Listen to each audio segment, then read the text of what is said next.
A lot of people out there don't seem to understand why exactly the Boston Tea Party was such a big deal. I'm Brian. I make videos about law and civics and other American history stuff. Please share this, comment, post, all the stuff to get this out there.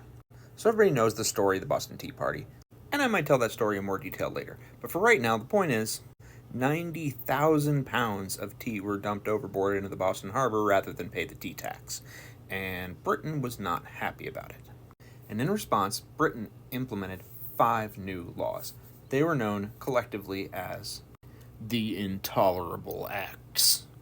But what's particularly interesting about these 5 intolerable acts is how familiar a couple of them are going to sound. First, they shut down Boston Harbor. Second, they took away Massachusetts' right to govern itself. And generally, anybody who knows Americans know we get really mad when you do that. Third, they said that any British official who was accused of a capital crime would be taken back to Britain for trial, which meant they wouldn't be held to account by a jury, a local jury, a jury of their peers in America. That did not sit well, and that may sound familiar if you've read the Constitution. I'm going to skip over the fourth for 1 second because the fifth is the Quebec Act, which is kind of interesting. They gave some rights to people in Quebec, and they actually gave them some land, which really pissed people off in America because they were not giving them the same rights, and the land they were giving them was contested, and it was land that the Americans wanted. But now let's go back to that fourth act, because that one's going to sound really, really familiar. See, as this whole thing was heating up, they were having to send a ton of British soldiers over there to keep order and keep the Americans in check, and as a result, they needed a place to keep these people.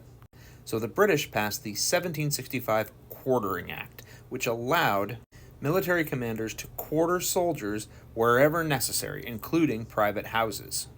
Now, if you've ever read the Third Amendment of the U.S. Constitution, you'll know that that is exactly one of the rights that are explicitly given to us.